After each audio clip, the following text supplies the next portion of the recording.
upload di Assalamualaikum warahmatullahi wabarakatuh. Waalaikumsalam warahmatullahi wabarakatuh. Waalaikumsalam. Alhamdulillah, salatu wassalamu ala rasulillah wa ala alihi wa sahbihi ajma'in, amma ba'du. Rekan-rekan sekalian, eh, dan teman-teman, sama aja ya, rekan-rekan dan teman-teman. Selamat datang dalam diskusi fokus group discussion yang membahas tentang refleksi atas musibah banjir Sumatera ya, kalau tidak salah. Dan pada malam hari ini kita akan bersama dengan Mas Khairul Munzilin dari Hubungan Internasional Universitas Islam Indonesia dan juga sebagai salah satu anggota dari INSIRA. Dan acara ini juga adalah hasil dari kerjasama antara INSIRA dengan IGSS Universitas Islam Indonesia, Institute for Global and Strategic Studies ya. Di sini ada teman-teman pengurus IGSS, ada siapa saja? Alfreda Shinta Putri, ada Derina Fasli Silitonga, ada Dewi Masito, Nur Rohmah, bukan, saya kira Nur Rohmah. Eh, dan di sini juga ada pengurus Insera, ada Mbak Dian Rizky Dian Nursita. Selamat bergabung ya teman-teman semua, baik dari IGSS, dari UII, dan teman-teman Insera. Kita juga sedang menunggu pengurus-pengurus dan jejaring Insera yang lain untuk bergabung. Dan malam hari ini kita akan berdiskusi tentang banjir Sumatera dan refleksi atas musibah tersebut. Sebagai pemantik adalah Mas Khairul Munzilin. Insya Allah kita akan mulai dan kita akan berakhir paling lambat jam 9 ya. Karena ini adalah formatnya GD, jadi setiap orang bisa berbicara atau bisa berbagi pendapat, pandangan, dan pemantik hari ini itu tidaklah menjadi pembicara utama. Demikian, saya persilahkan kepada Mas Khairul Munzilin, waktu dibatasi ya, tidak boleh sampai jam 9. Silakan.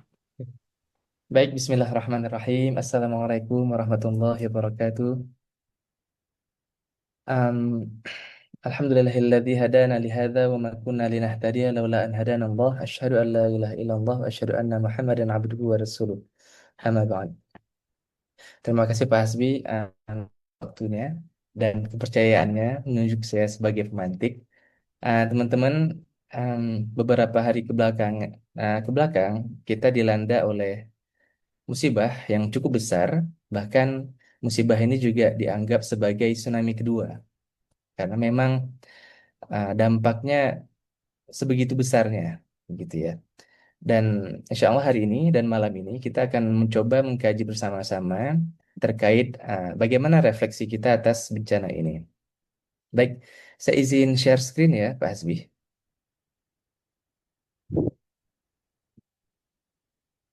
Hmm,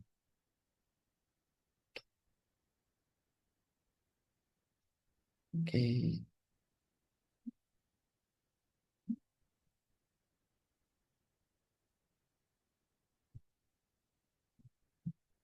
Oke, sudah terlihat ya.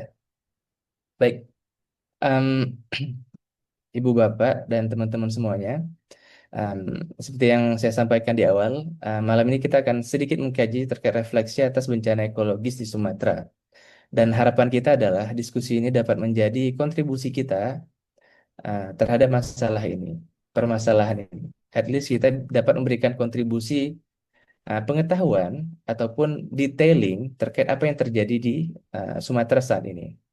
Dan harapan kita pun diskusi ini dapat mencerahkan beberapa pihak yang mungkin belum mengetahui apa yang terjadi di Sumatera dan apa yang perlu kita ketahui hal penting terkait bencana sedang dialami oleh masyarakat di Sumatera. Baik, saya coba ke PPT. Nah, teman-teman jika melihat gambar di sini ini adalah gambaran dari bencana yang terjadi di Indonesia.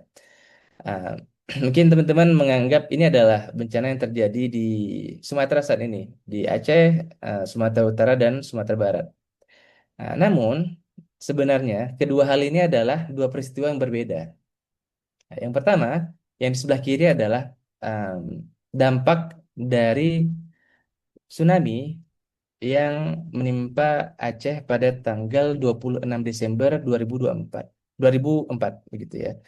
Namun kerusakannya cenderung tidak jauh beda antara dampak yang disebabkan oleh tsunami dan dampak yang disebabkan oleh em, banjir bandang dan longsor yang saat ini terjadi di Sumatera.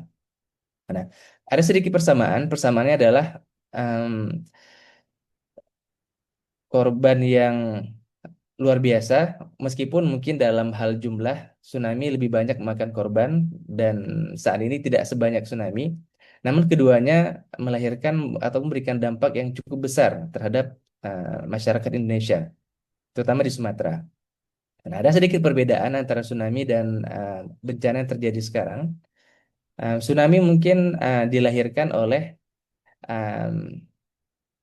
dampak ataupun air yang bersumber dari laut. Nah, sedangkan sekarang banjir bandang lahir dari air yang turun dari gunung.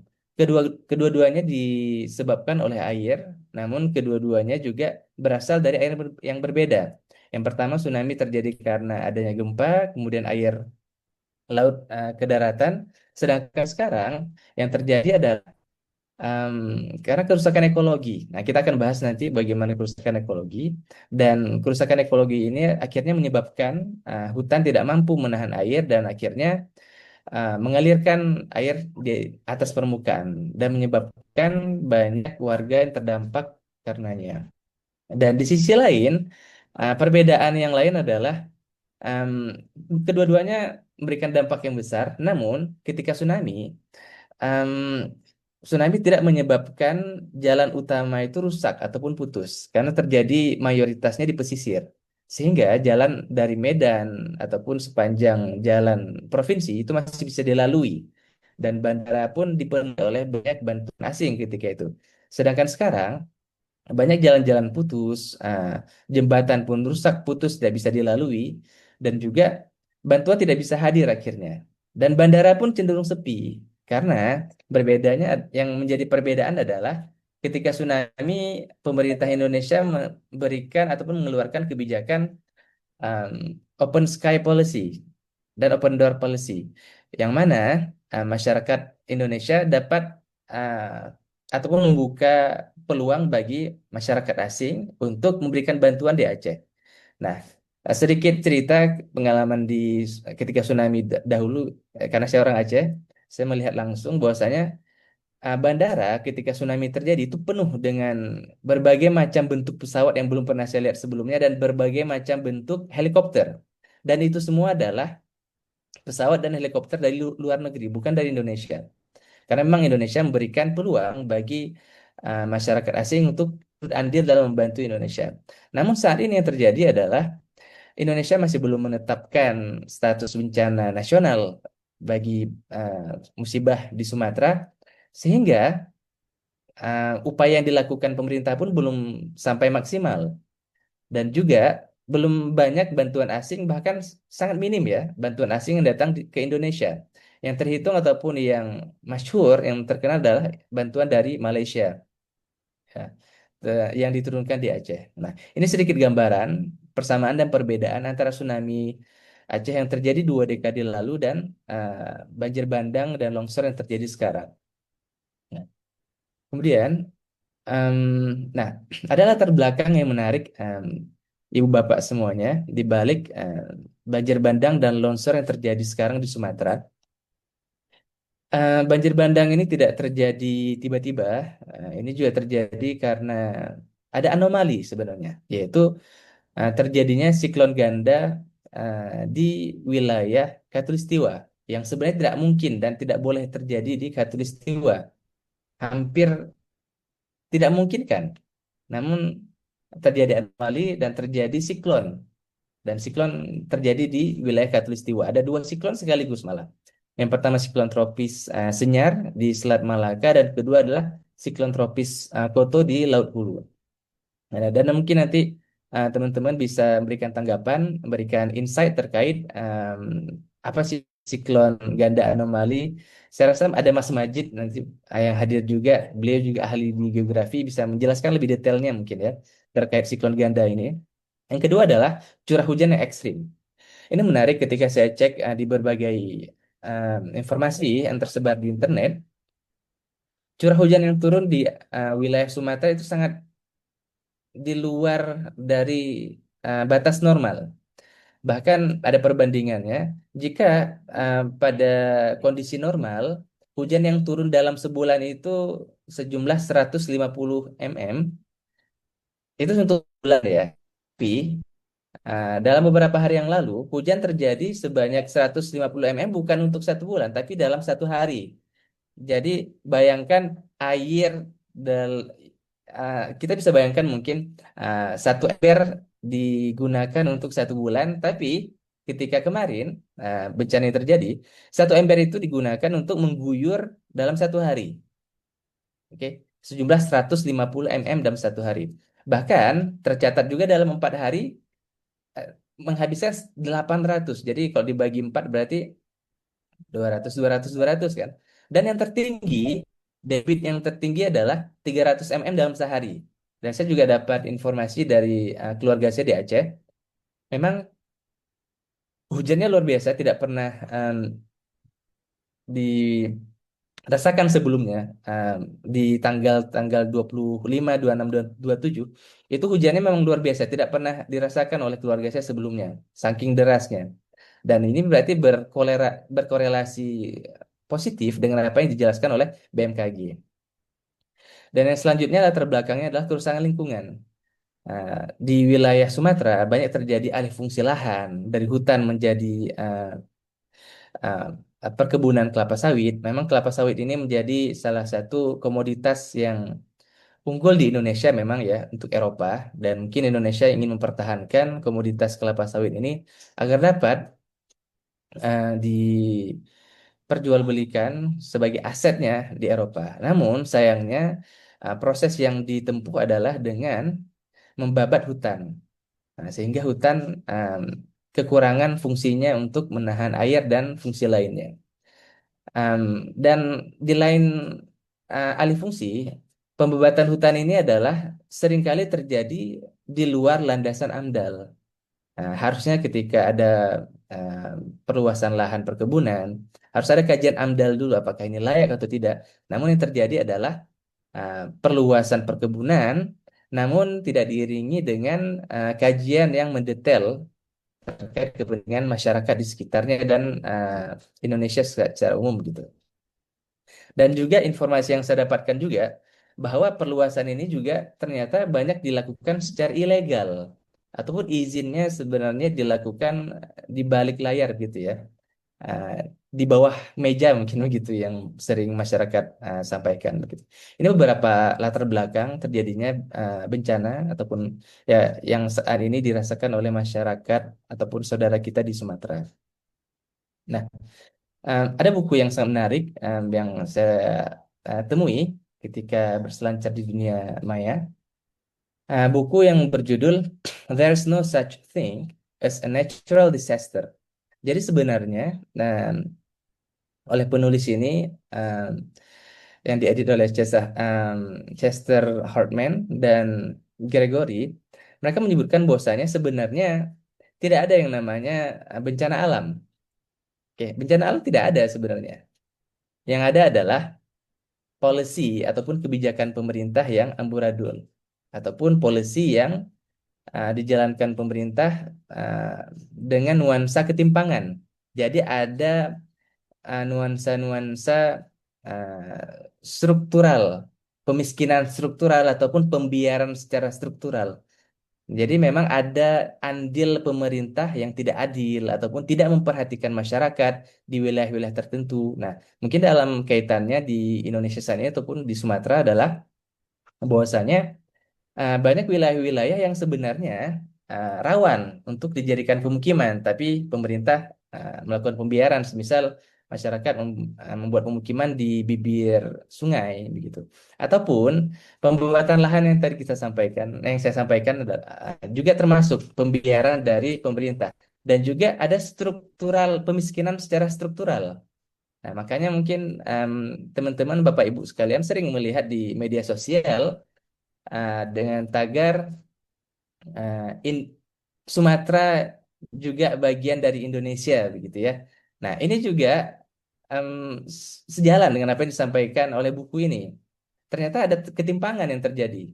Ada ketimpangan dari bagaimana sikap pemerintah di Pulau Jawa dan pulau lainnya. Itu yang ditunjukkan oleh masyarakat Indonesia di sosial media. Dan buku ini pun menjelaskan hal demikian. Nah, sebenarnya natural disaster itu tidak ada. Yang ada adalah ketimpangan yang dilakukan oleh pemerintah. Nah, em, hingga saat ini saya mengumpulkan beberapa fakta. Update dari BNPB, bencana Sumatera Aceh mencapai 744 orang meninggal dan 551 orang hilang gitu. Nah, teman-teman, bencana ini sangat mengiris hati. Bahkan mungkin kita menggunakan sosial media untuk beristirahat ya. Misal lelah bekerja, kita buka sosial media untuk sejenak rehat gitu. Tapi akhir-akhir ini ketika kita buka sosial media yang ada adalah kita hampir meneteskan air mata karena yang terjadi adalah em, dampak yang sangat menyayat hati. Kita terkadang dibawa empati kita dibawa ke alam yang dirasakan oleh masyarakat di Sumatera yang terdampak gitu. Ada yang bapak mencari istrinya ketika balik ke rumahnya telah hanyut. Ada yang anak meninggal oleh orang tuanya dan lain sebagainya. Ini adalah beberapa hal yang dirasakan oleh masyarakat terdampak di Sumatera. Di sisi dari korban yang meninggal dan hilang, yang lainnya adalah kerusakan infrastruktur dan pemukiman. Puluhan rumah tenggelam, beberapa kampung juga hilang, seperti yang disampaikan oleh Gubernur Aceh, Mualim. Ada 3 kampung yang hilang. Itu 3 kampung yang disampaikan ketika awal-awal bencana. Nah, sekarang mungkin setelah dilihat lebih merata, mungkin bisa jadi lebih dari 3 kampung yang hilang. Nah, terlebih banyak jalan dan jembatan yang putus. Ini menjadi problem ya. Ketika jalan dan jembatan yang putus, ini menghambat jalur uh, transportasi logistik kepada korban. Bahkan ada beberapa wilayah yang terisolasi. Semisal di Aceh Tengah. Aceh Tengah jembatan putus, jalan pun putus, diterpa oleh uh, longsor dan em, banjir bandang. Sehingga akses yang memungkinkan ke Aceh Tengah di Gayo, Benar Meriah, Takengon adalah hanya menggunakan helikopter. Kemudian ada juga gangguan komunikasi dan listrik. Nah, begini teman-teman ataupun Bapak Ibu yang hadir dalam diskusi ini, meskipun yang terdampak tidak keseluruhan provinsi Sumatera begitu ya, tapi bencana ini sebenarnya melanda seluruh ataupun satu pulau sekaligus. Karena dengan bencana ini yang terjadi adalah contoh mungkin di Aceh yang lebih terasa ya karena satu provinsi di ujung sendiri begitu. Aceh selama bencana ini terjadi listrik padam. Oke, karena walaupun Aceh mungkin memiliki sumber listrik tapi masih sangat terbatas. Sebagian besar sumber listrik masih dialurkan ataupun dialurkan dari Medan. Nah, sehingga ketika um, ini terjadi, satu provinsi itu padam listrik berhari-hari. Hidup sebentar mati lagi. Dan sinyal komunikasi pun putus. Nah, sinyal komunikasi ini mungkin bisa menjadi pelajaran juga bagi pemerintah agar kita mungkin bisa mendevelop bukan lagi um, internet berbasis optik ataupun kabel optik, tapi bisa berbasis satelit gitu ya. Nah, sehingga wilayah-wilayah terpencil di seluruh Indonesia pun bisa terjangkau meskipun tanpa ada aliran kabel fiber optik bisa melalui satelit begitu seperti Starlink yang dimanfaatkan oleh teman-teman kita ataupun saudara kita di Sumatera saat ini. Selain gangguan komunikasi dan listrik, ah, terjadi juga krisis logistik. Harga sembako naik secara drastis dan ini dirasakan oleh seluruh terdampak maupun tidak terdampak di provinsi yang terkena ini. Harga sembako tinggi, bawang 300.000, telur sampai 150.000. Kalau di Sumatera itu dijual telur itu bukan per kilo tapi per apa istilahnya ada kotak gitu ya. Ya, ada kotak dan satu kotak itu isinya 30 begitu. Atau satu butir telur bisa di harga 5 sampai 7.000 per butirnya. Bahan bakar pun langka. Orang rela mengantri berpuluh-puluh meter untuk mendapatkan bahan bakar. Nah, itu dampak yang dirasakan oleh saudara-saudara kita di Aceh saat ini. Dan mungkin saya harapkan dari saudara, ibu, bapak yang hadir di dalam em, apa diskusi kali ini, FGD ini, bisa memberikan juga beberapa fakta yang mungkin belum saya sampaikan, dan mungkin bisa memberikan juga informasi. Siapa tahu mungkin dari antara teman-teman yang hadir saat ini memiliki saudara ataupun sanak kerabat yang di Sumatera dan bisa menjelaskan juga bagaimana kondisi yang dialami oleh saudara-saudara kita ataupun saudara-saudara teman-teman yang hadir di FGD kali ini. Nah, ini adalah beberapa gambaran yang cukup viral ya. Mungkin di kiri atas itu ada Mas Farel. Saya baru tahu Farel ya, saya kira Farel. Mungkin berarti ada manfaatnya juga mungkin tulisan Farel di jubah anti peluru itu ya. Ini banyak kritik ya. Ada yang mengatakan ini jubah anti peluru. Saya nggak tahu apakah ini beneran jubah anti peluru atau tidak. Atau rompi atau kok jubah sih? Rompi anti peluru ya. Tapi kalau memang ini rompi anti peluru, kenapa harus dipakai di tempat bencana? Tapi sebenarnya bukan rompi anti peluru ya, mungkin ya, itu. Dan uh, keseluruhan yang ada di gambar ini adalah politisi, teman-teman, Bapak Ibu semuanya. Dan politisi ini dan gambar-gambar yang saya tampilkan ini adalah beberapa politisi yang dianggap sedikit kontroversial dalam hal yang cukup negatif mungkin ya. Dari Mas Ferel yang tampilannya mungkin sangat mewah bagi masyarakat yang terdampak. Kemudian ada pelepasan bantuan oleh DPR RI untuk Sumatera yang sebenarnya ya kalau mau dilepas ya dilepaskan aja, itu toh pajak dari pajak rakyat. Kenapa harus mempertontonkan diri bahwa saya yang melepas ini begitu. Dan ada seragam putih juga. Mungkin kalau yang pakai batik nggak boleh ikut itu. Nah, itu hanya bagi mereka yang pakai baju putih gitu. Kecuali ada nih yang pakai baju seragam tentara mungkin ya. Nah, itu ada juga. Nah, mungkin ada yang pakai batik, nggak boleh ikut foto karena nggak pakai baju putih mungkin, mungkin gitu ya. Nah, sebenarnya kalau mau lepas ya lepas saja, nggak perlu ada pelepasan upacara begitu ya. Karena yang terdampak membutuhkan secara eh, secepat mungkin. Masa harus harus ada upacara dulu baru bisa dikirim? Kalau ada satu yang nggak hadir, Pak, masa masa harus nunggu satu orang baru bisa dilepaskan? Itu kan sulit begitu ya. Nah, itu kemudian di pojok eh, kiri bawah ada Mas Bobi. Mas Bobi ini adalah Gubernur eh, Sumatera Utara, dan beliau juga menantunya Pak Jokowi jika saya tidak salah. Nah, beliau dianggap sedikit kontroversial dalam hal mungkin karena melempar sembako-sembako yang ingin diserahkan kepada masyarakat dengan cara melempar dari helikopter. Dan yang terjadi adalah banyak beras-beras yang bocor dan akhirnya tidak bisa dikonsumsi oleh masyarakat yang terdampak. Ini juga sangat disayangkan. Kenapa tidak langsung turun saja ataupun lebih sedikit rendah untuk diberikan kepada masyarakat ketimbang dilempar dari ketinggian yang eh, memungkinkan barang yang dikirim mengalami kerusakan. Nah, kemudian di sisi lain ada yang di sebelah kanan bawah ada Pak Zulkifli Hasan. Zulkifli Hasan, kalau saya tidak salah ya, beliau juga viral. Ada video beliau yang ketika beliau menjabat sebagai Menteri Kehutanan cukup viral eh, karena didatangi oleh salah satu artis dari Hollywood mewawancari beliau, dan beliau merespon menurut netizen cukup kurang baik ya, cukup kurang baik karena kurang tegas dalam memantau hutan yang ada di Indonesia yang berada di Riau ketika itu. Dan yang di tengah itu adalah Pak Prabowo dan ada salah satu pejabat daerah. Ini sangat disayangkan di tengah bencana yang terjadi masih ada pejabat yang berusaha untuk berkampanye juga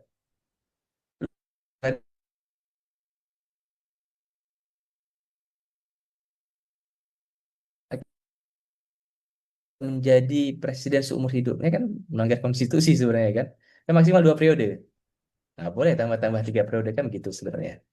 Nah, ini beberapa gambaran yang terjadi ataupun semasa bencana terjadi semasa bencana ini menghampiri di Sumatera. Ini beberapa gelagat politisi lah ya. Nah, kemudian saya tutup dengan quote-nya Mas Khairan, JS Khairan. Mas JS Khairan adalah penulis novel. Beliau orang Minang ya. Nah, beliau menuliskan begini. Kekayaan Sumatera milik nasional, bencananya tidak. Ini sebenarnya teguran yang cukup keras bagi pemerintah. Bahwasanya jika memang pemerintah pusat dengan senang menerima berbagai sumber daya alam ataupun kekayaan yang dari Pulau Sumatera, maka seharusnya juga pemerintah pusat secara uh, lebih besar kesadarannya untuk membantu masyarakat yang terdampak di Pulau Sumatera. Dan saya akhiri juga mungkin sebelum kita ke sesi diskusi, um, sebenarnya jabatan ini adalah tanggung jawab, sehingga tanggung jawab ini juga penting untuk dijaga oleh para pemimpin di Indonesia. Tanggung jawab ketika mereka mencari posisi jabatan, dan itu adalah sama saya mencari tanggung jawab ya. Dan ketika mereka memiliki jabatan tersebut, maka sebenarnya mereka memiliki tanggung jawab kepada masyarakat seluruh Indonesia jika memang di posisi pemerintah pusat seperti presiden, kementerian, dan DPR. Dan bukan hanya untuk kepentingan kelompok tertentu, golongan tertentu, partai tertentu, apalagi keluarga sendiri. Ini sangat disayangkan. Nah, iya, sangat harus menjadi prioritas ataupun perhatian lebih urgent oleh para pemimpin di Indonesia saat ini. Bahwa mereka memiliki jabatan, dan jabatan itu akan diminta pertanggungjawaban. Oke. Bisa jadi di dunia dan di akhirat ataupun di akhirat nanti. Hanya tinggal menunggu waktu. Bahkan Sayyidina Umar, mungkin sedikit bercerita ya.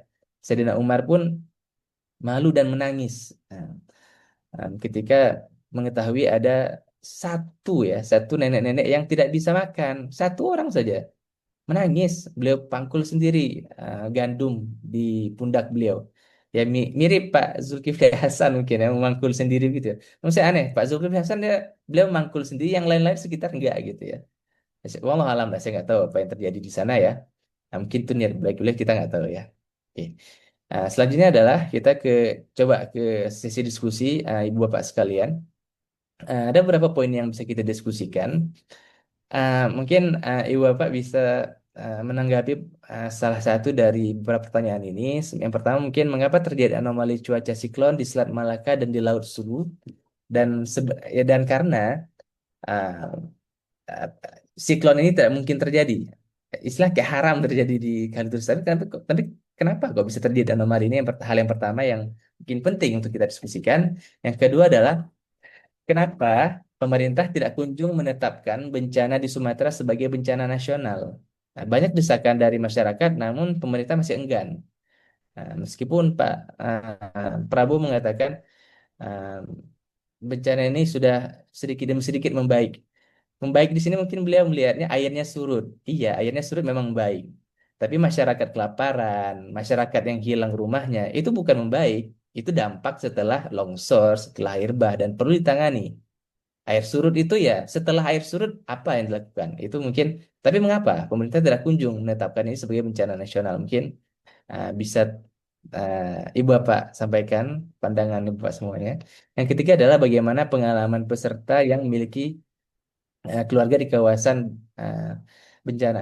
Di sini kita mungkin ada Mbak Derina ya. Mbak Derina juga salah satu dosen di hubungan internasional yang memiliki keluarga di Sumatera Utara. Mungkin bisa berbagi cerita bagaimana pengalaman ataupun bagaimana kondisi dari keluarga Mbak Derina sekarang di Sumatera Utara, agar kita bisa se- menyebarluaskan informasi faktual yang terjadi di lapangan.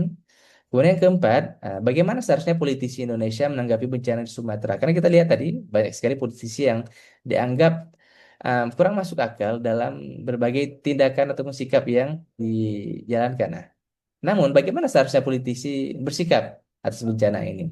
Dan yang terakhir adalah apa saja PR Indonesia ke depan dalam memitigasi bencana ekologi.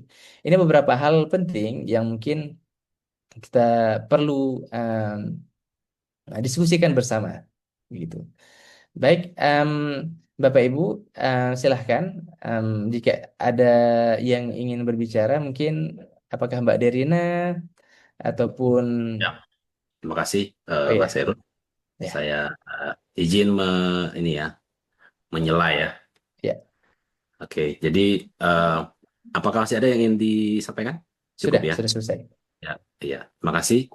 Saya kira luar biasa sekali ya sebagai apa namanya, sebagai warga asli Aceh yang merasakan bagaimana rasanya menunggu kabar dari keluarga di Aceh ya, dan yang putus apa namanya jalur komunikasinya.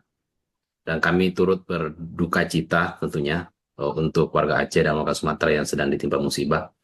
Saya tidak bisa membayangkan ya kalau kampung saya Sulawesi Selatan itu tiba-tiba banjir atau longsor dan saya ada di sini, keluarga saya, keluarga besar saya ada di sana, ada eh, orang tua saya, ada adik saya, ada tante-tante saya, ada om saya gitu, dan tiba-tiba putus putus jalur komunikasi, saya tidak bisa menelpon mereka, dan kemudian saya ada di Jogja, ya kan? Wah itu saya bisa merasakan bagaimana apa sedihnya dan bagaimana was-wasnya ya bagi saudara-saudara kita di Aceh dan di Sumatera. Dan ya kita cuma bisa mendoakan semoga eh, warga Aceh, warga Sumatera tetap sabar, semangat, dan ya semoga bencana ini bisa berlalu. Ini saya jadi sedih nih jadinya nih ya. Ya, emang Oke. patut bersedih, memang nggak masalah bersedih. Itu Oh, ya. salah satu bagian dari empati, bukan bukan empati yang dibuat-buat kan dengan memikul beras, tapi Ya, empati yang apa adanya nggak masalah ya sih. betul betul. Ya, ya betul sekali ya. Cuman saya semuanya sudah hampir nangis ya. Cuma saya tarik terus biar air matanya nggak keluar-keluar. Gitu. Eh, Baik, silakan kalau ada yang ingin komentar, mungkin merespon. Tadi dari Mas Heru kan beberapa poin ya. Saya kira kita diskusinya bebas saja. Ya, Apapun yang ada banyak poin yang menarik berkaitan dengan ada masalah iklim. Ini semalam saja, ini bukan di Sumatera ya, di rumah saya kemarin. Itu kan hujannya itu luar biasa deras ya, kemarin sore ya. Itu tiba-tiba pada ini semua pada meluap gitu di atap sampai basah beberapa tempat di rumah saya. Padahal tidak ada kebocoran gitu. Dan saya kira di Jogja juga di beberapa tempat di Ring Road itu juga saya lihat tadi di medsos itu juga banjir gitu ya. Di Melati, Sleman itu sampai katanya sampai sebetis. Gitu. ya. Nah ini Dan memang ada Merapi pun dan banyak. Merapi pun kalau tidak salah ada sedikit erupsi. Betul. Di Sumatera Barat juga Gunung Merapi juga sekarang erupsi. Nah, gitu. Mm. Nah, baik, ada yang ingin memberikan insight lain teman-teman sekalian? Kalau tidak ada, mungkin ya ada Mbak Dian, Mbak Dian, Bantul, Mbak Dian, Bantul. berarti di Bantul, Mbak Dian atau di Sleman, Mbak Dian? Bantul tuh Mbak Frey itu. Mbak Freda, Oh, ini apa namanya? Bebas Mas Asbi bebas menanggapnya. saja.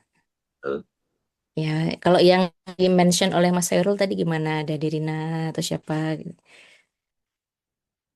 Sudah Sebenarnya bebas, disebutkan. sebenarnya bebas Mbak Dian. Misal Mbak Dian ingin Mm-mm. menanggapi terkait uh, ekologi Mm-mm. di Indonesia ataupun terkait siklon yang terjadi, bebas. Saya rasa Mbak Dian mumpuni dalam hal ini ya. Minta Wah, ini juga enggak mungkin kok. informasinya. Oh, enggak. Saya mau ngomongin yang lain boleh ya Mas Hairul ya? Boleh, sangat boleh, sangat boleh. Jadi saya sebenarnya pengen berbagi. Ini sebenarnya bukan temuan yang saya gali sendiri sih, tapi saya barusan baca data yang di ini di apa namanya oleh Drone Emprit ya, Prof. Ismail Fahmi. Jadi di website itu sudah rilis.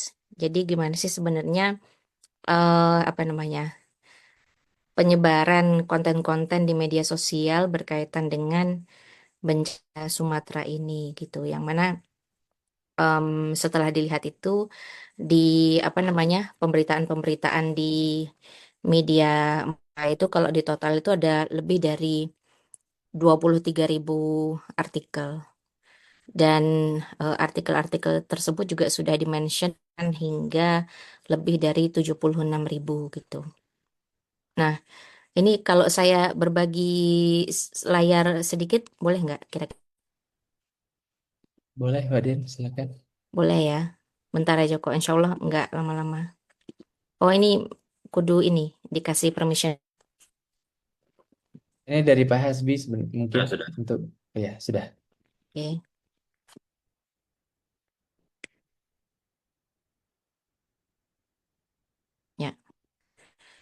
Mohon maaf nge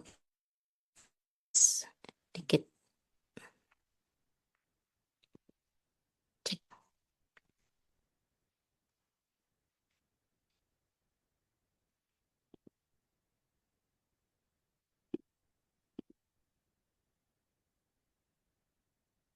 Apakah sudah nampak?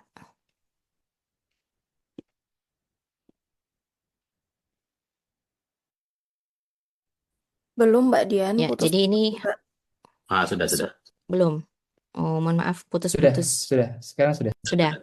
Ya, ini apa namanya data yang saya dapatkan dari Drone Emprit. Hal yang menarik adalah Bapak Ibu semua, mungkin kan kalau kita ini kan karena sering follow-followan satu sama lain kan kurang lebih kan algoritma di media sosial kita itu kan sama. Jadi banyak yang memberitakan tentang apa namanya mana sih situasi krisis di Sumatera yang terjadi saat ini. Namun hal yang menarik adalah yang mau saya sebutkan itu yang di sebelah sini, yang di sebelah kok di saya sebelah kanan. Sentimen publik dari tanggal 25 November sampai 29 November berkaitan dengan khususnya berkaitan dengan penanganan bencana di Sumatera.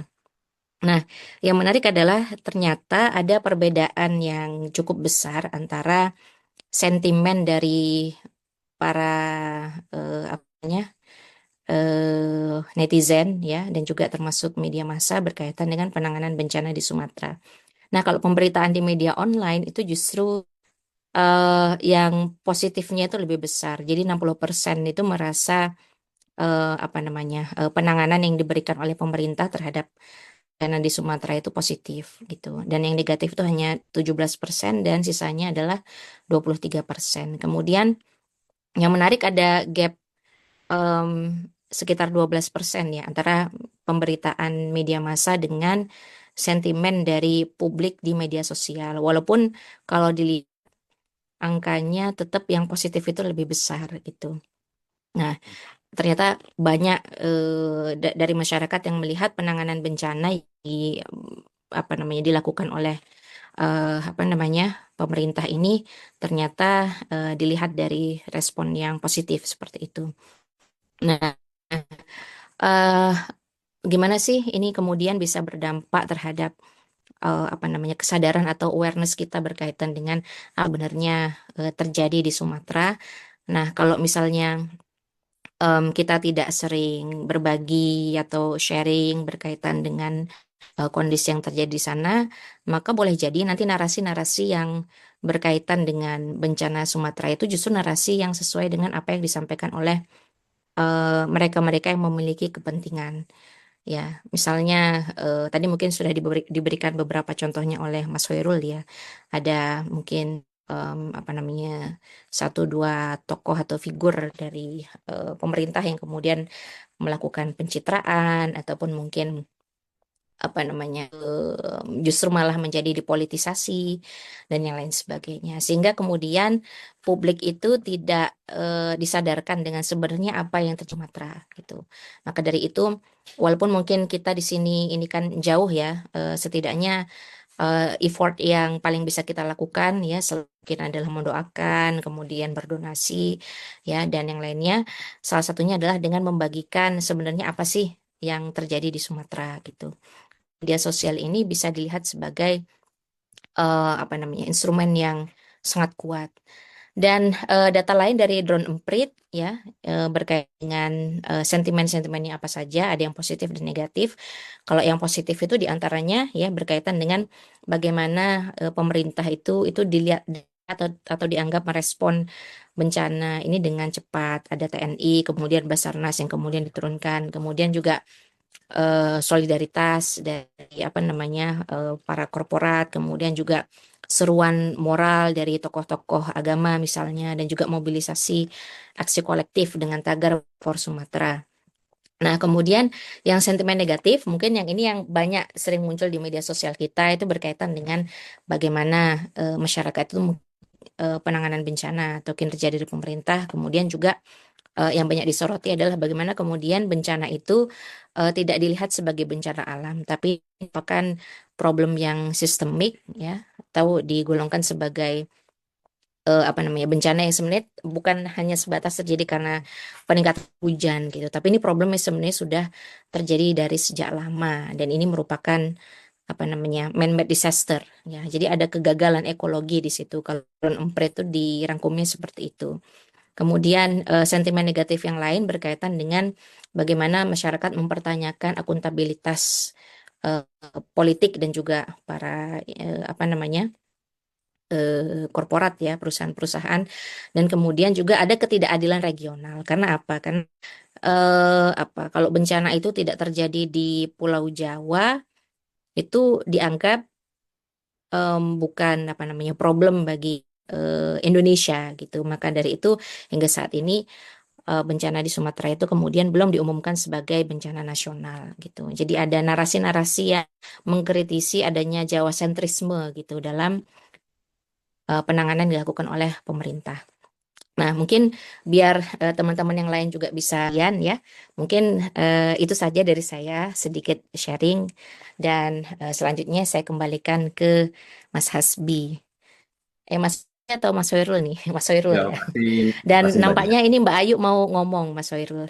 Ya, makasih Mbak Dian. Ya. Ya, Ya. salah satu perspektif lain ya dalam melihat ini dalam sudut pandang perbincangan di media sosial. Ada lagi yang ingin membagi perspektif, silakan. Mungkin saya Pak Hasbi, tadi Mbak Ya, Dian udah ya, malah nonjol. Oke. Terima kasih banyak Mas Koirul, Pak Hasbi, dan Mbak Dian. Mungkin ini juga menyambung dari yang sudah disampaikan oleh Mbak Dian tadi ya.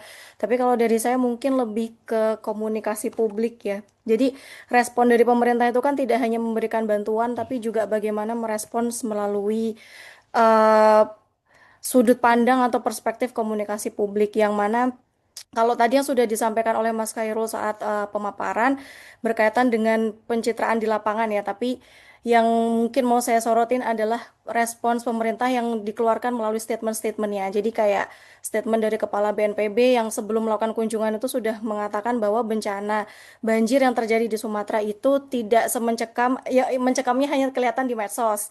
Kemudian juga eh, statement respons dari Kementerian Kehutanan terkait dengan video viral yang banjir yang membawa kayu itu dikatakan bahwa itu kayu-kayunya adalah tumbang secara alami. Jadi seperti meniadakan kemungkinan adanya illegal logging.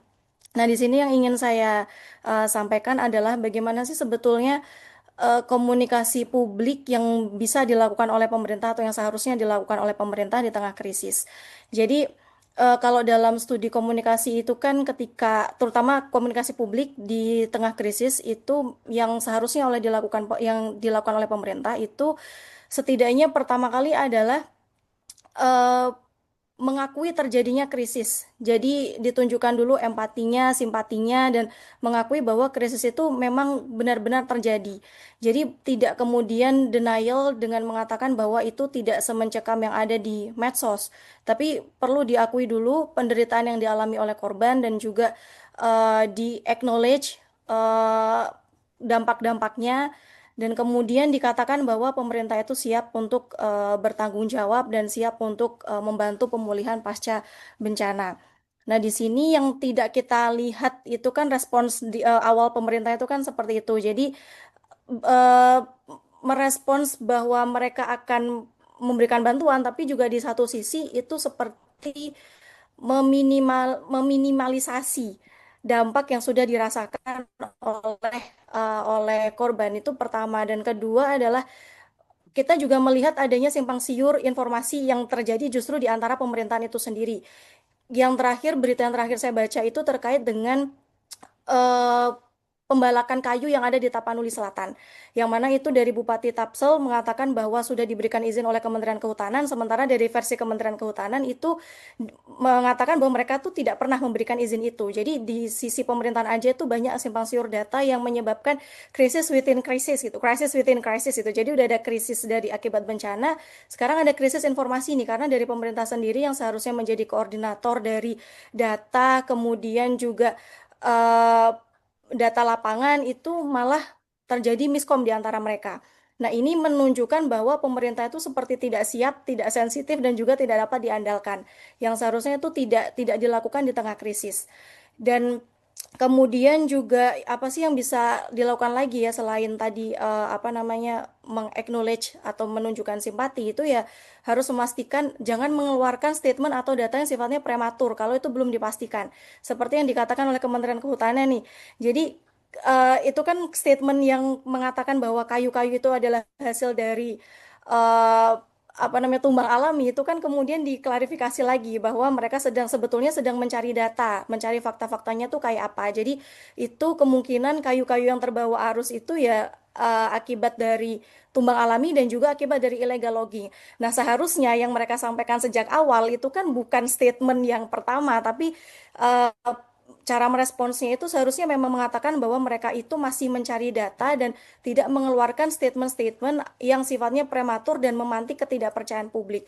Itu dampaknya juga bisa apa ya menurunkan kepercayaan publik terhadap pemerintah karena tadi pemerintah tampak tidak siap, tidak sensitif dan justru malah pemerintah dari negara lain yang lebih lebih cepat dalam merespons.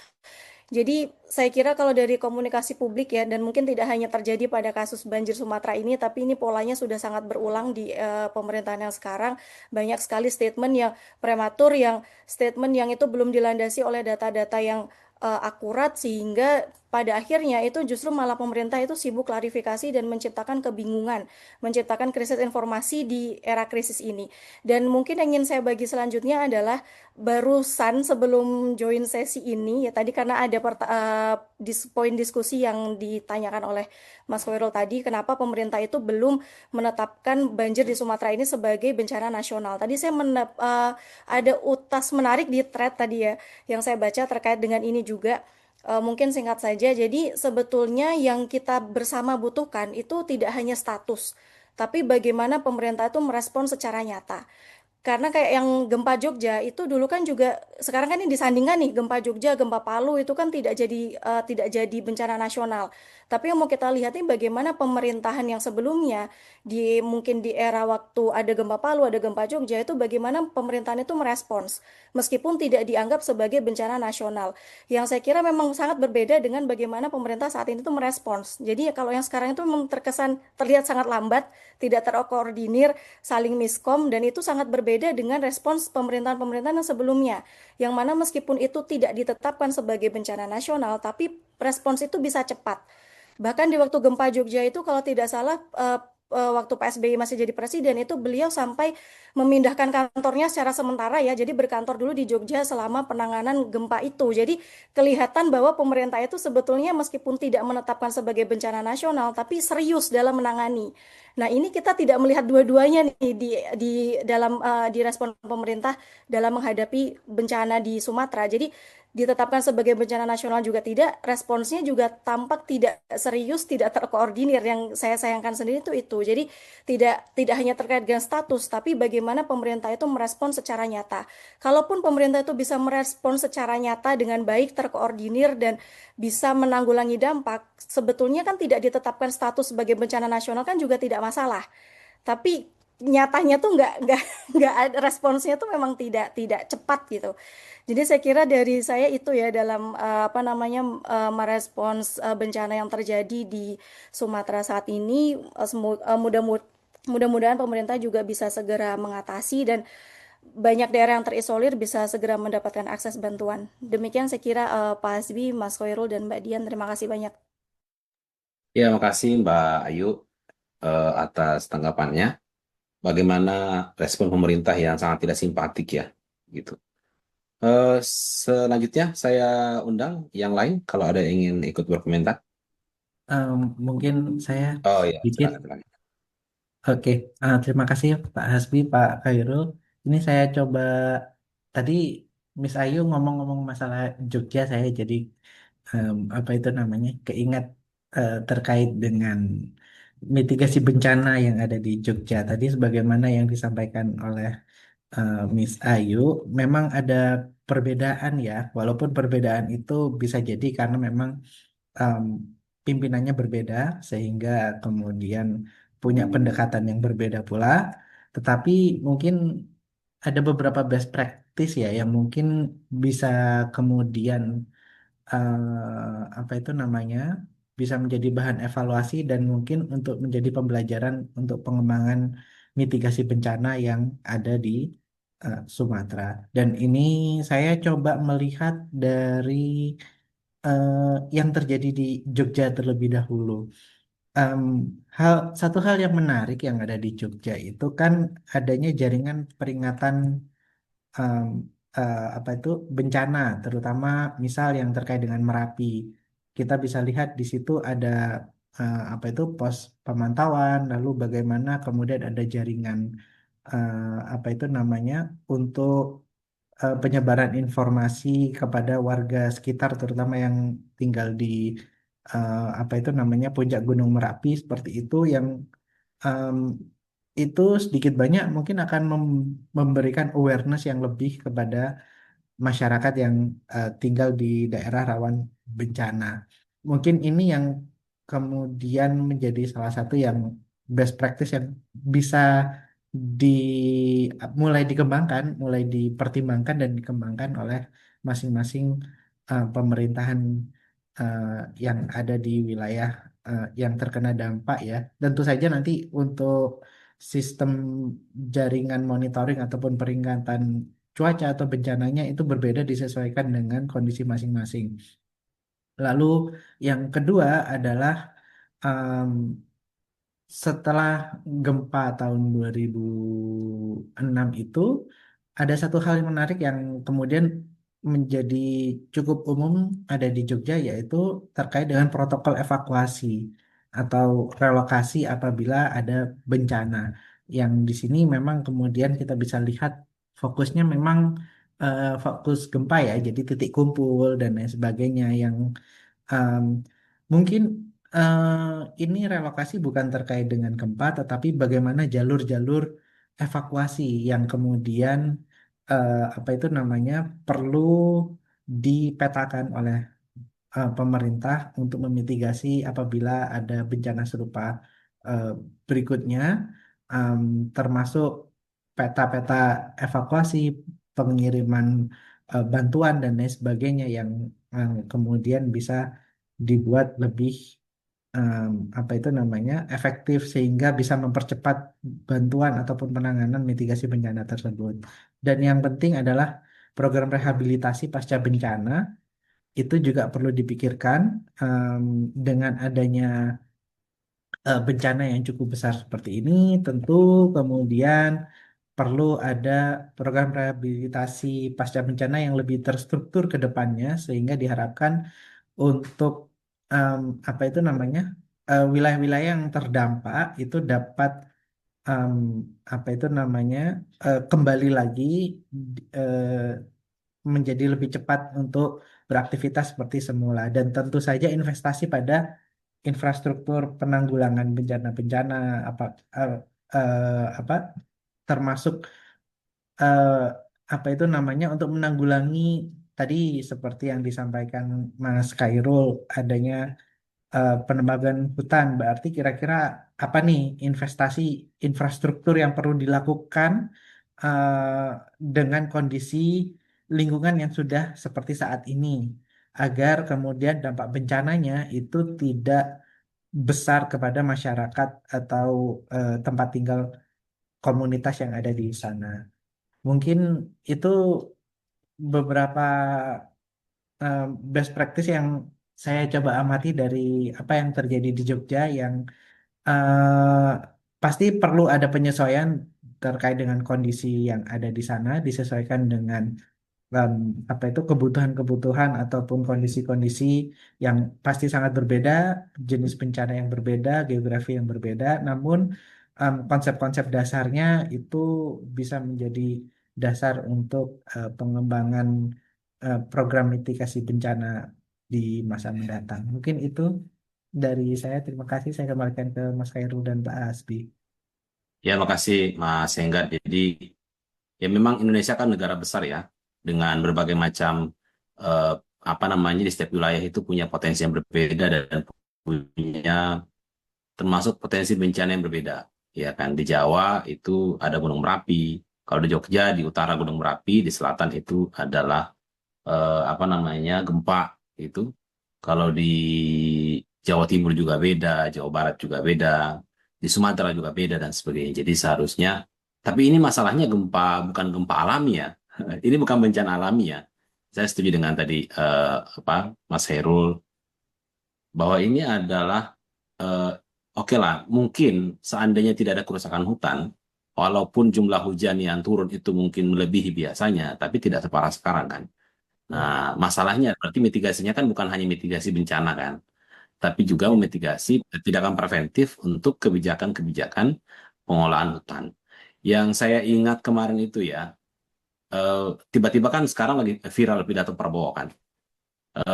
Pembangunan kelapa sawit itu penanaman kelapa sawit itu bukan deforestasi, itu kan juga pohon.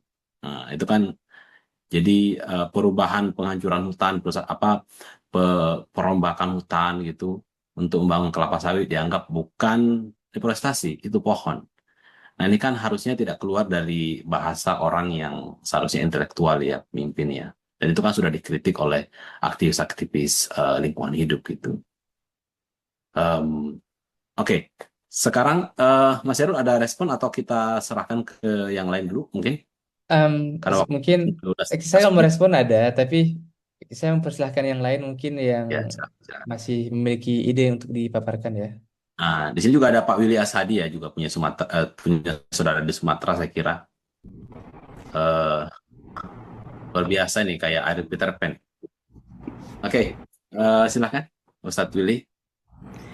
Assalamualaikum warahmatullahi wabarakatuh.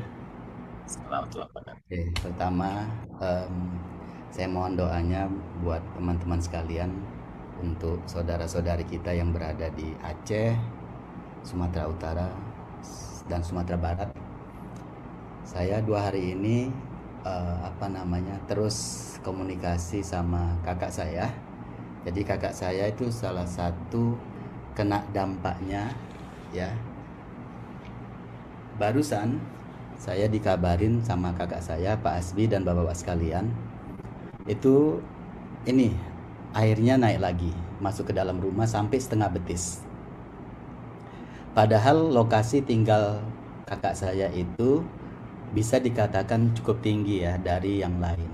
Artinya kalau di tempat kakak saya sudah naik air ke rumah, apalagi yang di bawah. Nah, jadi memang saya dalam hal ini hanya menceritakan real yang terjadi, Jadi pendekatan yang saya sampaikan adalah apa yang terjadi sesungguhnya khususnya di Sumatera Utara. Saya sebagai orang yang lahir dari Sumatera Utara, peristiwa banjir ini sebenarnya Pak Asbi dan kawan-kawan ini bukan hal yang baru buat kami. Nah, jadi ada beberapa faktor ya, selain tadi sudah di-mention terkait tentang illegal logging, termasuk juga ini Pak Asbi, kita itu pengelolaan drainase itu kurang baik. Mungkin tadi sudah, saya nggak tahu, saya mohon maaf terlambat karena barusan turun dari masjid. Drainase di Sumatera Utara kurang baik. Dulu pas saya SD itu kami sangat sering mengalami kebanjiran. Nah, ini saya sudah meninggalkan Sumatera Utara 24 tahun. Nah, sekarang sangat mengerikan. Biasanya kalau hujan itu nggak sampai, kalaupun nanti berdampak, biasanya berdampak di daerah-daerah yang mana itu banyak terjadi illegal logging. Nah, jadi itu fakta yang terjadi. Hari ini saya sampaikan kepada Bapak Ibu sekalian, hujan masih berlangsung.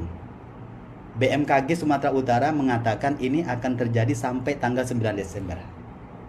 Khusus Sumatera Utara ya, masih terjadi, akan terjadi sampai tanggal 9 Desember. Nah, oleh karena itu mengikut tadi diskusi yang sudah disampaikan Pak Enggar, kemudian Bu siapa tadi yang sebelum Pak Enggar ya, dan yang lainnya. Saya tadi ikut pas Pak Enggar sama Bu siapa tadi? Satu lagi yang Mbak Ayu. Oh ya, Mbak Ayu. Nah, jadi memang mitigasi jujur ini sebagian masyarakat Medan itu terpecah juga ya. Ada yang pro dengan gubernur, ada yang tidak. Tapi yang ini kebanyakan kerja dari pemerintah Medan ini belum optimal. sayangnya juga pemerintah pusat pun juga lambat. Bahkan yang kami sayangkan, terutama saya pribadi ya, pernyataan Pak Prabowo ya. Tadi Pak Hasbi sudah menyinggung ya terkait tentang kelapa sawit.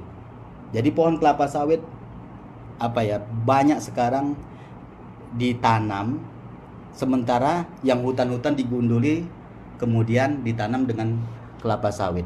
Kemudian fakta yang lain adalah yang ingin saya sampaikan, ketika mereka menebang hutan ataupun memotong pohon-pohon yang ada di Sumatera Utara itu mereka caranya mereka menggunakan membakar.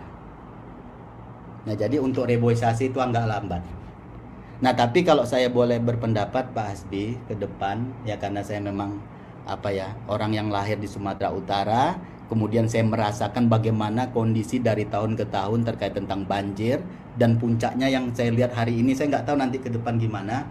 Kayaknya pemerintah daerah harus betul-betul sebelum menerima bisnis, seorang pembisnis untuk menebang hutan, coba pikir sekali lagi. Perlu ada kajian. Tapi kalau saya menduga kayaknya pembisnis ini dari tokoh politik. Dia lebih punya power, kalau saya melihat seperti itu. Sehingga misalnya dari camat, dari wali kota, ketika ada tokoh politik yang lebih power, dia nggak akan berani mengerem itu. Nah, kalau saya misalnya nanti suatu saat jadi pemimpin politik di Sumatera Utara, pastinya saya akan pertimbangkan dulu. Kalau misalnya dia mau buka lahan, kira-kira gimana nanti kondisi alam di situ? Apakah sudah ada kajian ilmiahnya? Bagaimana nanti nasib ke depan? Karena dampaknya bukan hari ini, nanti yang akan datang. Dan faktanya inilah yang terjadi di Sumatera Utara. Dan saya menduga juga kebetulan istri saya, bukan kebetulan, memang faktanya istri saya dari Aceh.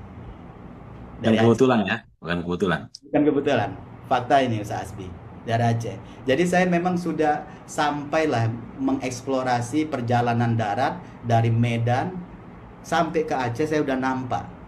Kita bersyukur banget wilayah Sumatera Utara, meskipun ada beberapa industri, tapi masih banyak hutannya. Kita masih bersyukur, termasuk juga wilayah Aceh. Wilayah Aceh pun saya sudah sampai Sabang juga. Itu kayanya luar biasa. Tapi ya tadi, ada beberapa oknum aktor yang tidak bertanggung jawab karena untuk kepentingan diri pribadi, golongan, sehingga dia mengabaikan nasib masyarakat khususnya Aceh dan Sumatera Utara. Jadi dikarenakan kerakusan, ketamakan, mereka dengan gampang mengambil menebang pohon itu ya, sehingga dampaknya seperti yang terjadi sekarang. Terakhir Pak Hasbi, saya mau ceritakan. Jadi sebenarnya sempat khususnya kakak saya ya. Jadi kakak saya itu kemarin ketika ini kan tanggal 3 Desember ya. Tanggal 2 Desember itu, tanggal 1 Desember itu udah surut air di rumah kakak saya. Habis itu udah bersih-bersih. Tadi malam mulai jam 5 sore hujan, kemudian sempat jam 10 malam sudah dihimbau sama Kepling. Kepling itu di Jogja itu istilahnya, Ustaz Khairul. Kepala Kepling itu ya, kayak RT ya.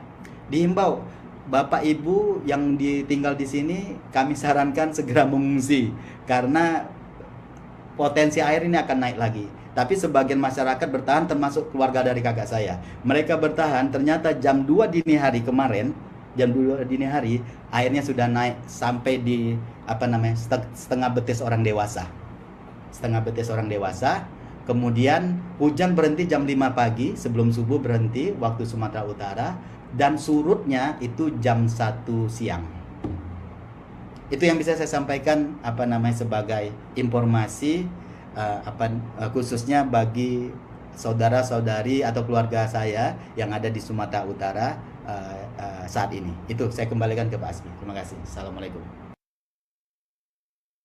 Waalaikumsalam warahmatullahi wabarakatuh. Makasih Pak Willy. Kalau di Malaysia aman ya Pak Willy ya?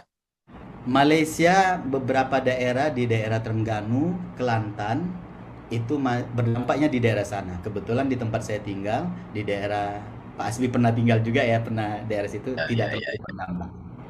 Tapi tadi hujan lebatnya luar biasa.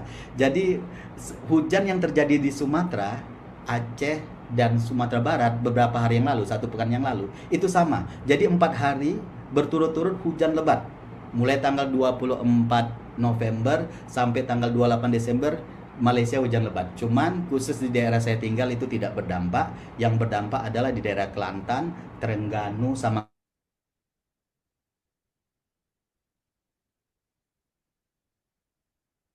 Wah, sayang sekali nih Pak Willy ya. Mungkin lagi mati lampu di sana mungkin karena hujan. Tiba-tiba mati lampu ya. Atau lagi ada masalah jaringan. Ada lagi? Ini kita tinggal 3 menit. Eh, ada lagi yang menyampaikan sebelum kita lanjut untuk istilahnya mungkin menyimpulkan begitu sebelum kita tutup. Iya, izin ada dulu sedikit Oh iya, saya menanggapi. silakan. Semoga suara saya terdengar dengan jelas. Pertama-tama doa sebaik-baiknya untuk keluarga Pak Willy, kemudian keluarga Devina dan keluarga ibu bapak yang terkena dampak dari semua ini. Ternyata memang bencana seperti ini tidak hanya betul lagi yang tadi dinyatakan oleh Mas Hairul, bencana ini adalah tidak hanya berdampak pada orang sana juga, tapi keluarga juga ikut anxious, ikut berpikir gimana kabar keluarga kita di sana, apalagi susulan-susulan itu dikabarkan akan berdatangan tadi yang seperti Ustaz Willy jelaskan. Nah, juga tadi menanggapi dari Mbak Ayu, memang ya penting banget koordinasi yang benar-benar nyata gitu untuk mitigasi bencana di Sumatera saat ini. Kalau saya hubungkan dengan apa yang terjadi di Jogja, kemudian apa yang dinyatakan oleh Mas Heru tadi di penutup pembukaannya, bahwa kalau kekayaan nasional itu kekayaan Sumatera itu milik nasional, tapi bagaimana dengan bencananya? Mungkin kalau kita bandingkan dengan Jogja, apakah memang status darurat nasional itu penting kita lakukan ketika bencananya tidak ada di Jawa? Karena tadi menyambung juga dengan yang dipaparkan oleh Mbak Dian, ternyata ada perdebatan-perdebatan Jawa sentrik di media sosial dan banyak sekali masyarakat yang berpendapat bahwa memang status bencana darurat nasional itu penting untuk dikerahkan, apalagi pemerintah daerah seperti bupati kan ini yang terdampak itu kalau saya tidak salah data terakhir yang saya baca itu 50 kabupaten itu bupati-bupati yang pemerintah daerah, bupati-bupati sudah meminta untuk pemerintah pusat yang menangani karena lagi-lagi kewalahan akibat ada akses yang tertutup dan sebagainya. Oleh karena itu penetapan status darurat nasional ini bisa memindahkan tanggung jawab itu mungkin tidak hanya melepas ke pemerintah pusat, tapi ada koordinasi, tapi yang memayungi semua adalah pemerintah pusat. Sehingga pemerintah pusat bisa mengerahkan bantuan yang lebih fokus terhadap pemerintah Sumatera, terhadap daerah bencana, dan juga lebih nyata koordinasinya. Bukan hanya gimmick politik yang disampaikan bahwa ada aktor-aktor tertentu yang menggunakan ini sebagai kesempatan baik untuk memperbaiki citra, kemudian ada pemerintah-pemerintah yang mencoba tadi ada memanggul beras dan lain-lain. Nah, seperti itu mungkin memang dari penetapan status ini, apalagi ada susulan-susulan tertentu bisa lebih mempercepat koordinasi pengerahan helikopter, pengerahan bantuan kesehatan ke Sumatera secepatnya. Kemudian saya juga melihat ada pernyataan Mensesnek Prasetyo Hadi, mungkin menyambung komunikasi yang penting dari pemerintah yang dipaparkan oleh Mbak Ayu, bahwa pada wawancara dengan Prasetyo Hadi menjabarkan bahwa kalau status tersebut ternyata memang belum diberikan karena ada indikator-indikator yang belum terpenuhi dan itu tidak bisa dijabarkan kepada publik. Nah, itu juga menjadi pertanyaan. Indikator-indikator seperti apa sih? Padahal pada pasal 7 ayat 2 UU Penanggulangan Bencana menyebutkan status dan tingkat bencana nasional dan daerah memuat indikator meliputi jumlah korban. Kalau kita tahu sendiri jumlah korbannya sudah banyak dari Sumatera, bahkan Sumatera ini menjadi salah satu yang terbanyak korbannya ketika kita bandingkan dengan bencana yang sama, bencana angin ini ya, siklon tropis ini dikaitkan dengan Thailand, Malaysia, Sri Lanka, Indonesia juga salah satu dengan korban terbanyak. Bahkan hingga saat ini ada 1.140 orang, bukan, saya salah baca data. Ternyata saat ini bencana ini sudah angka kematian sampai 700, data yang terakhir saya baca tadi juga sudah dijelaskan oleh Mas Khairul. Kalau saya baca ada 4 desa di Aceh yang tertimbun akibat dari longsor dan juga banjir ini. Sehingga ini sudah mencerminkan keadaan yang sangat darurat, apalagi akses-akses jalan yang terputus. Oleh karena itu butuh helikopter dan unit dari provinsi saja itu sudah tidak mencukupi untuk menjangkau setiap titik daerah yang terkena dampak. Akhirnya dibutuhkan koordinasi pemerintah pusat dengan pemerintah daerah untuk mempercepat penanggulangan ini. Dan tadi memikirkan susulan-susulan yang ada sehingga masyarakat juga bisa diimbau lebih kuat lagi, kemudian mungkin direlokasi ke tempat yang lebih aman lagi. Dan saya juga baca terakhir siklon-siklon seperti ini ternyata bisa dideteksi oleh BMKG. Oleh karena itu perlunya pemerintah yang harus memperhatikan data-data tersebut, data-data dari BMKG tentang prediksi-prediksi siklon ini, sehingga baik pemerintah pusat maupun pemerintah daerah bisa siap dalam memitigasi bencana, bahkan dalam merelokasi masyarakat sebelum terjadinya bencana.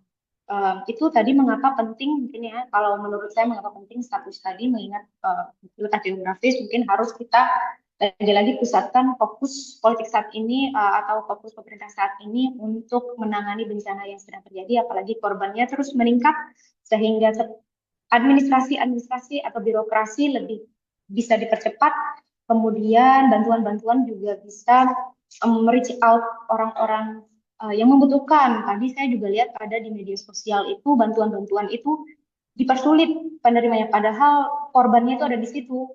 Cuma perlu klarifikasi, perlu pembuktian KTP, KK dan lain-lain. Itu kan sangat disayangkan, padahal bantuan seperti makan itu kan harus cepat diterima oleh masyarakat setempat.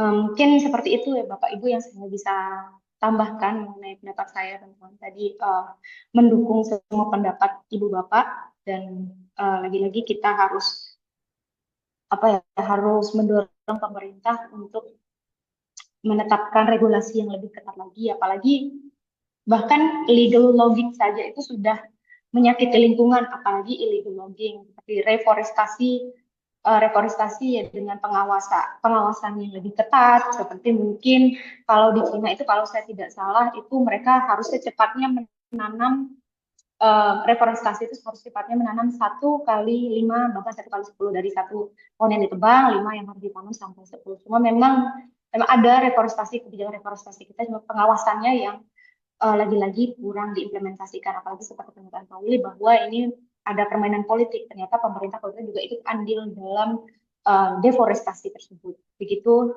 Pak Hasbi, saya kembalikan ke Pak Hasbi dan Pak Khairul. Terima kasih. Ya, terima kasih banyak Eliana. Untuk selanjutnya, mungkin masih ada yang mau. Mumpung masih ingat saya tadi pas Mbak El cerita relokasi.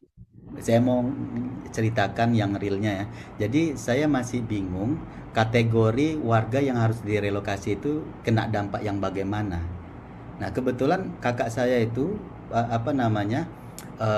ketika tanggal 24 sampai tanggal 28 itu mengungsi, itu kita nggak ada, ini kakak saya cerita nggak ada posko tempat untuk relokasi. Akhirnya mereka sewa hotel. Nah, jadi saya pun nggak ngerti apa ketentuan masuk kategori yang harus direlokasi.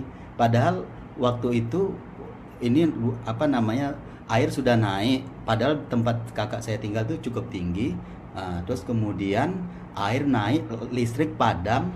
Nah, terus kemudian no one, tidak ada satupun yang mengarahkan. Jadi memang akhirnya pada panik, mereka ya secara personal aja inisiatif sendiri, relokasi sendiri, pakai biaya sendiri. Sampai saat ini kan saya tanya juga apakah dari Kepling, kepala lingkungan, ada ini nggak ada arahan atau ngasih bantuan?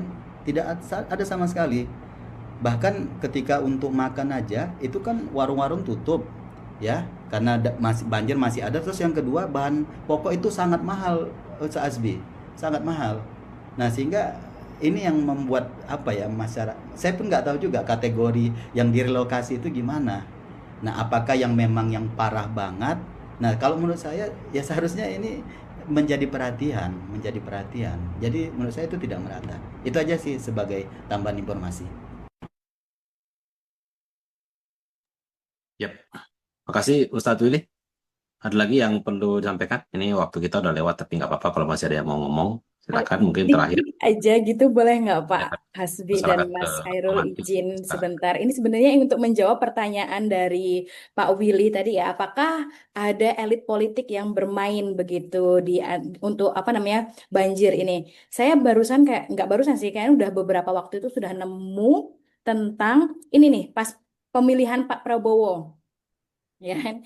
Jangan-jangan yang selama ini itu PT-PT apa namanya sawit itu tuh kebanyakan dimiliki sama Pak Prabowo. Ini sudah peta ini tuh sudah berlalu lalang ketika beliau mau mencalonkan diri sebagai presiden begitu. Nah, ini yang salah satunya, ini adalah alur peta begitu bagaimana Pak Prabowo ini memiliki apa namanya ya lahan sawit yang dengan PT yang sangat raksasa begitu ya. Lahan sawitnya itu sampai berapa ini totalnya untuk di Aceh sendiri, yang terutama yang Aceh Tengah, Biren, Bener Meriah sama Aceh Utara, itu Pak Prabowo memiliki hampir 100.000 hektar, yang mana ketika terjadi banjir itu sudah menutupi apa namanya tidak kuat lagi. Ketika hujan ekstrim tadi, tanahnya itu udah nggak sehat lagi karena sudah digantikan dengan tumbuhan monokotil, yakni sawit itu sendiri, yang mana tidak kuat untuk menahan curahan air hujan, sehingga air tersebut langsung turun ke apa namanya ke pemukiman warga. Dan ditambah lagi adanya pembalakan liar yang terjadi, ya udah semakin deras arus yang turun begitu. Ya, ini sebenarnya masalah apa ya, kalau kita bilang itu governance ya, kayak tata kelola di negara kita itu nggak adil begitu. Sedangkan yang terdampak dari banjir ini bukan mereka yang membala hutan, justru orang-orang yang berpenghasilan rendah gitu, orang-orang masyarakat biasa. Sedangkan orang-orang yang membala hutan atau yang harusnya bertanggung jawab, mereka tidak terdampak, mereka asik-asik saja, mereka bisa santai di penthouse-nya begitu. Sedangkan kita yang orang-orang kecil ini rumahnya terendam banjir. Terus tadi juga testimoni apa ya dari Pak Willy, dari Derina kemarin saya mendengar cerita, kemudian dari Mas Khairul, masuk rumah aja udah nggak bisa, apa namanya rumahnya tuh lengket dengan tanah liat ya, lumpur sampai mengeras begitu, udah nggak layak lagi untuk apa, desa itu udah jadi desa zombie. Terus setiap melihat apa namanya keadaan atau video-video reels itu saya menitikkan air mata. Pas sama saya juga sedih sekali ketika ada seorang ibu kehilangan anaknya ya,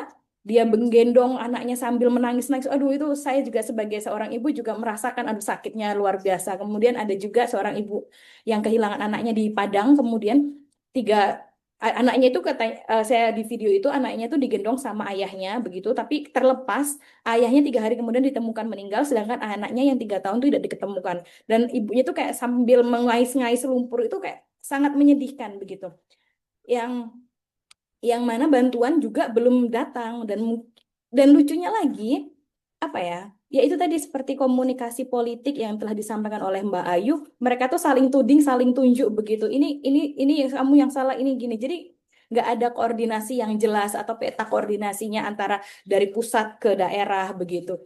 Dan ya sangat disayangkan sekali tata kelola governance kita ini apa ya, kurang kurang begitu. Tapi giliran apa pembalakan hutan, deforestasi segala macam, mereka maju paling utama, paling paling awal begitu. Ya itu aja sih sebenarnya pemikiran saya. Saya sangat apa ya sedih. Saya juga sebagai orang Sumatera gitu, Sumatera Selatan, eh, tentu merasakan hal yang sama begitu. Kita khawatir juga sama keluarga-keluarga kita. Mungkin tinggal menunggu waktu aja ke Sumatera Selatan itu juga kena banjir bandang begitu. Kalau misalnya hutan-hutan kita terus dibabat, terus dihabisin gitu. Terima kasih Pak Hasbi dan teman-teman yang lainnya. Ya, makasih Inov. Eh, kita berikan kepada pemantik kita untuk sekaligus closing ya. Setelah itu kita tutup karena waktu kita sudah lewat sebenarnya, tapi tidak apa-apa. Saya kira ini penting ya, sebagai bagian dari kontribusi kita. Walaupun ini bagian apa ya adalah kontribusi seminim-minimnya, tapi setidaknya saya kira diskusi kita menjadi bagian dari kepedulian kita terhadap saudara-saudara kita di Sumatera maupun Aceh. Kalau kita mau ngirim dana, ya setiap orang, saya kira kita bisa mengirimkan dana, tapi sebenarnya yang paling penting di Aceh dan Sumatera itu kan sebenarnya kontribusi kebijakan negara harus turun tangan, dan kemudian eh, kita apa namanya kita harap ini yang terakhir gitu ya. Ke depan ada upaya sistematis struktural yang dilakukan oleh negara dalam berbagai aspek sehingga ini tidak terulang lagi. Karena kalau negara itu cara penanganan terhadap lingkungan, investasi masih seperti ini hanya akan nunggu waktu ya. Mungkin tahun ini di Sumatera, tahun depan di tempat yang lain, tahun depan di tempat yang lain, dan Indonesia akan seperti itu. Nah, saya juga khawatir sebenarnya ya, teman-teman sekalian ya. Kalau takut, ini tadi kan kalau Inok mengatakan eh, hanya segelintir yang merasakan keuntungannya, tapi masyarakat Aceh dan Sumatera yang merasakan kerugiannya. Kalau kita lihat dalam perspektif yang lain, yang punya kekayaan yang menguasai di Sumatera itu kan kalau kan bukan orang Aceh dan Sumatera ya, para pendatang kan. Ini kan bisa saya dibingkai dibingkai dengan perspektif yang lain. Wah, ini gara-gara orang Jawa nih. Ini gara-gara orang Jakarta nih. Nah, ini kan sama, nanti bisa dijadikan kayak Papua atau Timur Timur dan macam-macam kan. Ini kan menjadi semakin berbahaya ke depan gitu. Atau jadi disintegrasi dan lain-lain.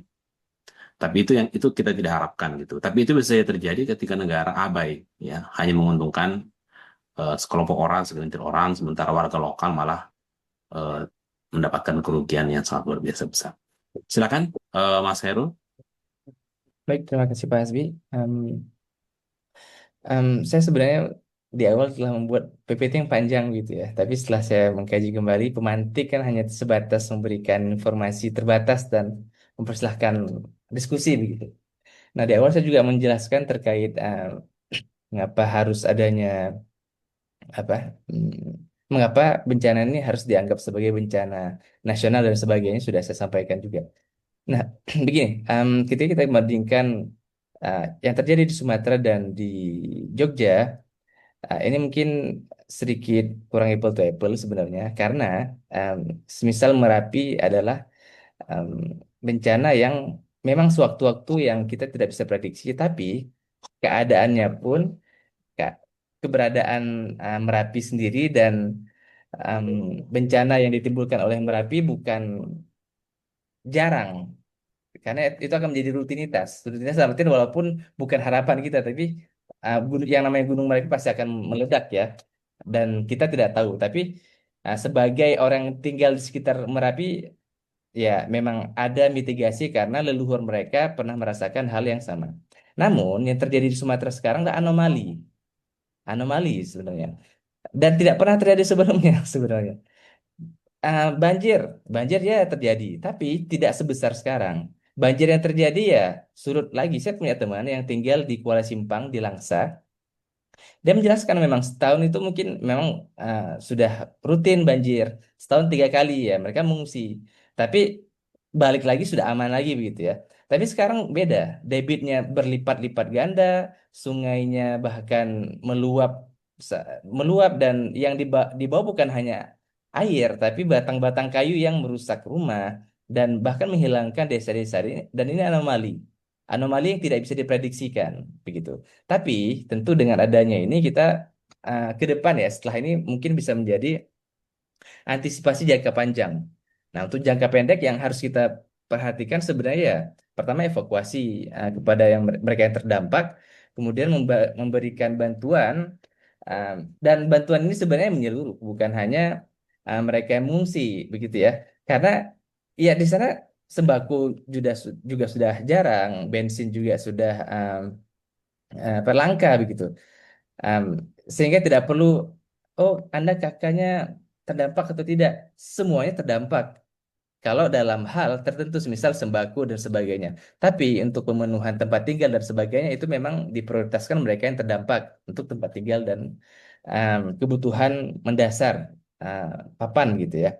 Itu jangka pendeknya. Namun ada hal yang penting yang bisa dilakukan sebenarnya. Ada teknologi yang dinamakan teknologi modifikasi cuaca. Ini penting dilakukan untuk memecah awan yang ada di langit Sumatera.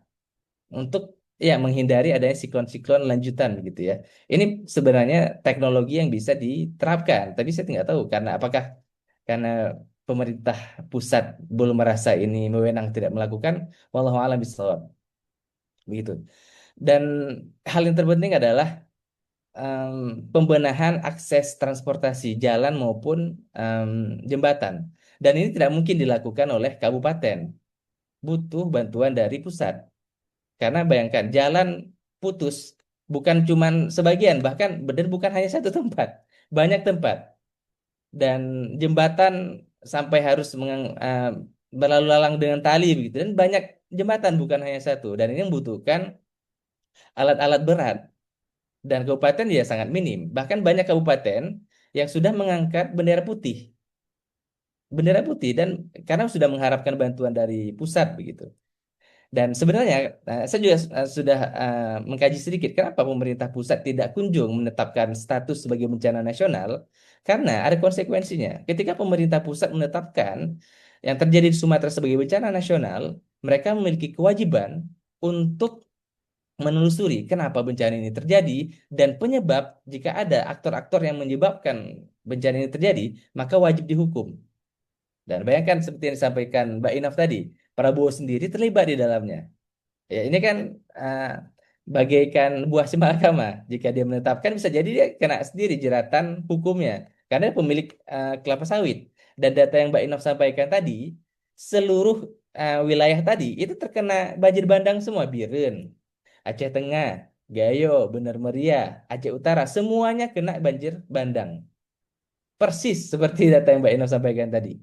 Ya bisa jadi ketika ditetapkan, ketika ditelusuri siapa yang punya kelapa sawit, siapa yang membuka lahan ataupun memotong hutan dengan tanpa izin dan sebagainya, bisa jadi penguasa dan kerabat-kerabatnya ya terkena dampak dari penelusuran penyebab bencana ini. Jadi mungkin ada hal-hal politisi yang ingin dihindari sebenarnya. Nah, ini mungkin beberapa hal yang bisa saya sampaikan sebagai penutup. Dan untuk jangka panjang itu banyak yang harus dibenahi. Tapi at least sekarang kita fokus dulu. Mungkin kita harapkan pemerintah bisa fokus kepada hal-hal yang jangka pendek, begitu ya, untuk membantu saudara-saudara kita di Sumatera yang terdampak. Saya rasa itu yang bisa saya sampaikan, Pak Hasbi. Terima kasih. Baik, makasih Mas Heru dan sebagai pemantik ya hari ini dan teman-teman sekalian sebagai penangga. Saya kira luar biasa sekali diskusinya ya. Intinya adalah ini adalah sebuah musibah dan musibah ini bukanlah karena faktor alam. Apalagi kita mengatakan ini adalah hanya sekedar kehendak Allah saja gitu ya. Ini sekedar takdir saja gitu. Tapi ini adalah ada kontribusi dari manusia dan kalau kontribusi manusia itu kan berarti ada dimensi sebab akibat di situ dan ya kalau itu adalah hasil dari kezaliman pasti dosa dan dampaknya pasti buruk ya. Kalau dalam Al-Quran itu kan dalam surah Ar-Rum ya dikatakan zahara al-fasadu fil barri wal bahri bima kasabat aydin nas yudhiqahum ba'dal ladzi amilu la'allahum yarji'un. Jadi ketika telah nampak kerusakan di darat dan laut akibat dari perbuatan manusia supaya Allah memberikan siksa atas sebagian dari apa yang mereka kerjakan, la'allahum yarji'un, supaya mereka itu bisa kembali ke jalan yang benar gitu. Nah, selama ini kenapa terjadi kerusakan di Aceh, di Sumatera? Itu kan berarti itu kerusakan di Aceh dan Sumatera ini kan atau musibah yang terjadi kan adalah sebuah adalah sebuah azab yang Allah berikan kepada kita. Kenapa? Karena selama ini ada jalan yang salah yang kita lalui sehingga bagaimana supaya azab itu diangkat oleh Allah Subhanahu wa taala? Ya kita harus yarji'un ya, narji'u. Kita kembali kepada jalan Allah Subhanahu wa taala. Berarti ya butuh tobat nasional ya, khususnya para elit-elit penguasa kita, elit-elit politik kita. Dan tentunya kita sebagai masyarakat ya tradisi amar ma'ruf nahi munkar juga harus dilakukan untuk selalu mengkoreksi penguasa supaya terjadi keseimbangan. Penguasa tidak sewenang-wenang, tidak semena-mena. Rakyat juga harus lebih kuat lagi, lebih kompak lagi untuk mengoreksi, untuk melakukan protes-protes ketika terjadi hal-hal yang melenceng dari perbuatan-perbuatan kekuasaan.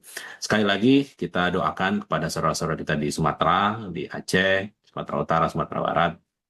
Semoga mereka diberikan kesabaran oleh Allah Subhanahu wa taala, diangkat musibahnya, kemudian bagi yang sudah wafat ya, semoga mereka mendapatkan pahala syahid, diampuni semua dosa-dosanya, dan kita juga berdoa semoga Indonesia itu diberikan perlindungan oleh Allah Subhanahu wa taala termasuk kita semua. Demikian rekan-rekan sekalian, teman-teman sekalian dari Insera, dari EGSS, alhamdulillah kita sudah menyelesaikan acara kita malam hari ini. Walaupun agak molor ya, sekitar setengah jam, tapi tidak masalah. Kita tutup dengan baca hamdalah, alhamdulillahirrahmanirrahim. Mohon maaf Alhamdulillah. atas segala kekurangan saya sebagai moderator dan sebagai tuan rumah ya, termasuk juga mewakili IGSS. Kita tutup ya. Assalamualaikum warahmatullahi wabarakatuh. Waalaikumsalam Waalaikumsalam warahmatullahi warahmatullahi wabarakatuh. wabarakatuh. Terima kasih.